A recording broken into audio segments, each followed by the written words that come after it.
we want you all to hear that sometimes what you're asking for in the moment, you're not ready to let in. So what you get back is the letting in process rather than what you're asking for. So we're going to start in even a deeper place than what you've asked for, and then we'll get there, and maybe you'll meet us there, and maybe you won't. Maybe you'll meet us there, maybe you won't. You could meet us there, but maybe you won't. You might meet us there, but maybe you won't. You could, but maybe you won't. It doesn't matter if you do or you don't, because you can get there eventually. So this could be a good time, or maybe not, but it's probably a good time. It probably is. Feels like a good time, so you'll probably get there. You'll probably hear. Now you see what we're doing? We're just giving you the license to get there or not, to acknowledge that you have a desire that you might be ready for or not, because words are really cheap. A lot of people offer lip service, but we're not wanting to just give you words. We're wanting you to find resonance with who you really are. That's what you're reaching for. You're not asking for our words. You're asking for an inspiration to your resonance. Well, your resonance is about what you're doing. And so sometimes if people go too far, too fast, then it's just more words. So the universe doesn't work that way, because the universe knows where you are and what's best for you to hear. So here we'll give our best answer for what you are asking for. We're going to speak back and forth from your perspective and ours, and you'll know which we're doing. So we'll start first with you. I've been around for a while, and I have come to the realization that there is so much potential for me, potential for alignment, and therefore potential for all other things, because alignment leads to all other wonderful things. It's come to my attention that there's potential for my alignment, that I'm not quite reaching my full potential. I've been practicing thoughts, I guess a lot of people do. I've been practicing thoughts that haven't really let me understand who I am, how I have purpose, how I have value. I can often love others. In fact, it's what my default setting is. I turn my attention to others often, and that gets me going, and that always feels good. But it's hard for me to let love into me. I don't know why. I've been blocking it for a long time. I don't really even understand why. Just a habit that got started. I didn't understand it. I developed patterns. Other people responded to those patterns. So I suspect that from very early age, people wanted to love me, and I just wouldn't let it in because I felt unloved. Now, isn't that just a ridiculous, vicious circle that I got going for myself? I felt unloved, so I didn't let love in, and because I didn't let love in, I felt unloved. And then I didn't feel loved, so I didn't let love in, and then because I didn't let love in, then I didn't feel loved, and then people couldn't love me because I wasn't letting love in. And I just developed a sort of pattern that nobody could really see, because on the surface I looked sort of normal and behaved sort of the way that I'd learned to behave, but I don't really understand why I wasn't really letting love in. But the one thing that has come from all of that is I've come to a keen awareness that I want to let myself be loved. I thought I wanted to be understood. And as I've been listening to Abraham for a while, I realized that that's not really the quest, because being understood is really an impossible thing. Because when you ask somebody to understand you, you need to immediately snap them into your same vibration. And that's an impossible thing. Everybody's got their own vibration going. So I think somewhere I got confused. The desire for love, I think I got it confused with the desire to be understood. And I also think that I got confused about where the love was coming from. I think I thought the love would come from other people who didn't understand me, instead of from source, who always does. So there's two things I kind of got out of kilter. I got confused about being loved and being understood, and I looked for people that couldn't really understand me to be the reason that I felt love. I realize now how screwy that whole thing was and why it didn't work. And I'm relieved that I'm not failing at something that should work, because it couldn't work. So I'm sort of feeling some relief that I was looking for love in all the wrong places and getting mixed up about whether I was really wanting love from them or understanding from them, which really is not possible. So I also understand that when I'm in a sort of bad place and I want someone to love me or understand me, that they've got to go to the same bad place I am to understand me. Those two things don't go together. I want them to love me and understand me, but they can't understand me unless they get on my vibe. And if they're on my vibe, my not good feeling vibe, then they can't love me. No wonder it didn't work. Looking for love in all the wrong places. Is this making any sense to any of you?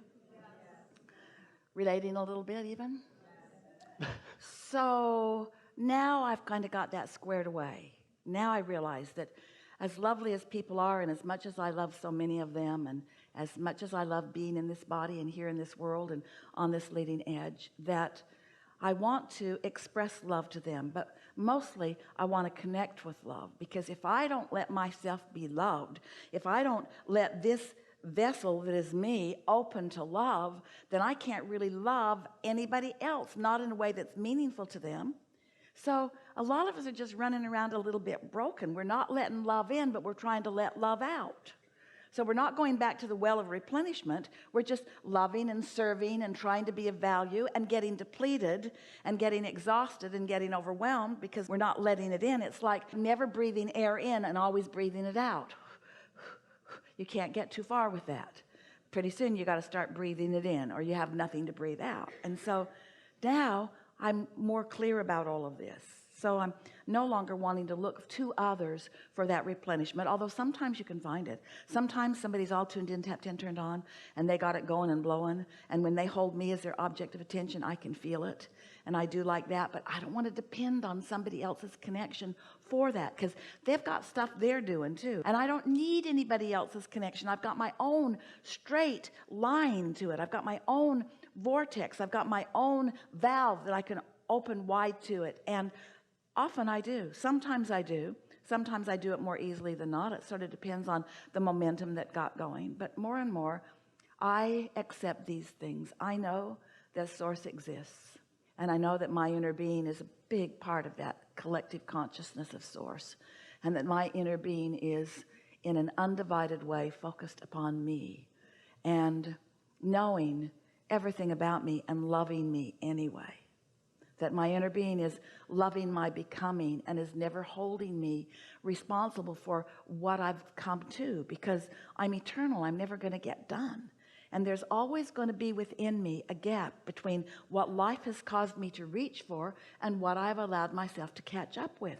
And I've been beating up on myself so long about that gap, because I reach for more and then I don't go, and then I feel bad about the gap, but my inner being never does that. And oh, I'm just figuring this out. The very reason that I don't feel love, or that I feel unloved, is because my inner being is there and I haven't joined my inner being. In other words, the negative emotion that I feel, that I've been calling people not loving me, or my inner being not loving me, or me not letting love in, has only been because I have reached and have not caught up with what I've reached for. And so the very fact that I can feel negative emotion, which feels not love, is my proof that the love exists.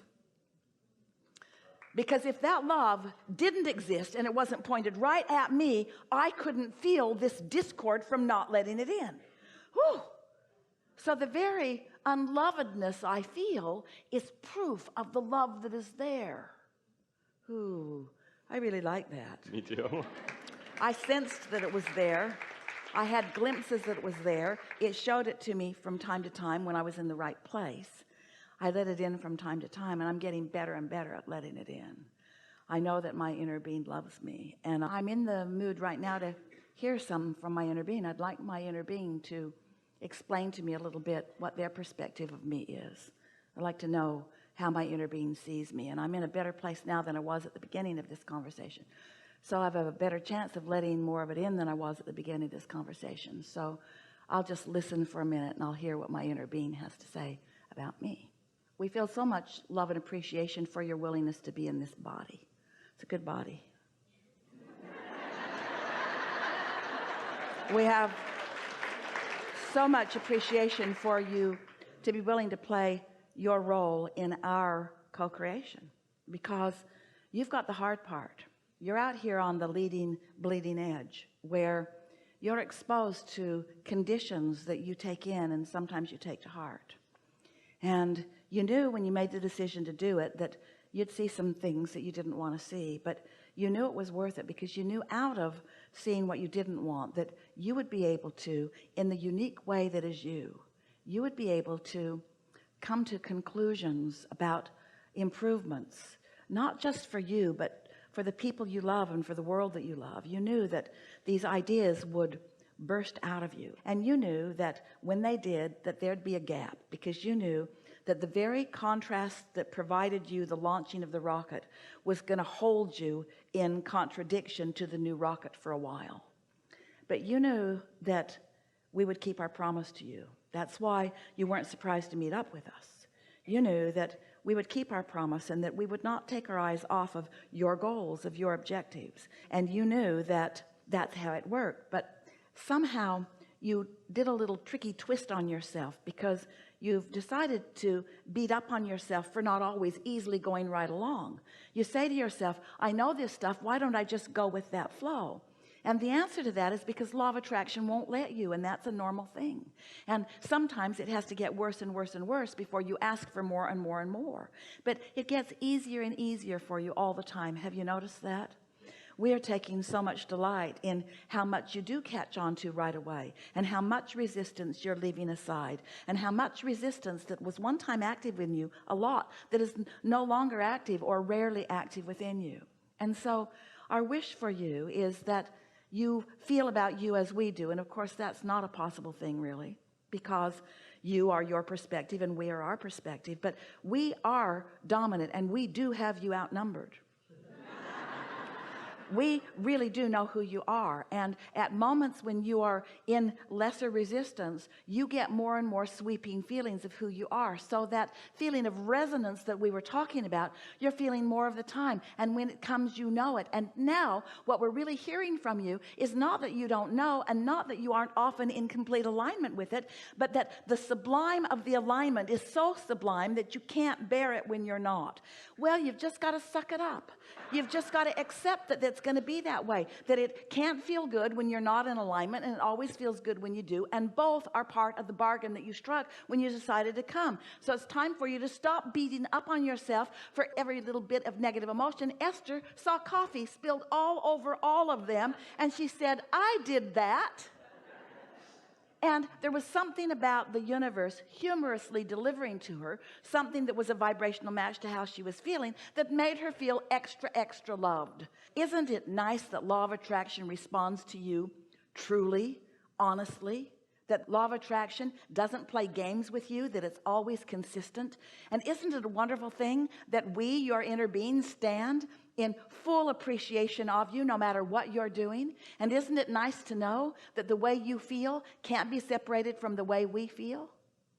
Aren't you glad to know that you have all of these options? And aren't you glad to be in an environment of such freedom, where you're free to think whatever thoughts you choose to think, and that the thoughts that you think are always in relationship to the thoughts that your inner being is thinking? Can you imagine a more perfect guidance system than that? Don't you feel blessed that every step that you take, you have someone else walking with you and loving you and knowing you and not doing it for you? Would you want us to do it for you? You would not allow us to do it for you. Even if we could do it for you, you would not want us to do it for you, because you are the creator of your reality. You are a leading edge being out here on this leading edge, and we are your support system, and what you accomplish we all benefit from. But this is your game that we are all involved in, and it's a big game, and it matters immensely to all of us, and there is great love here for you.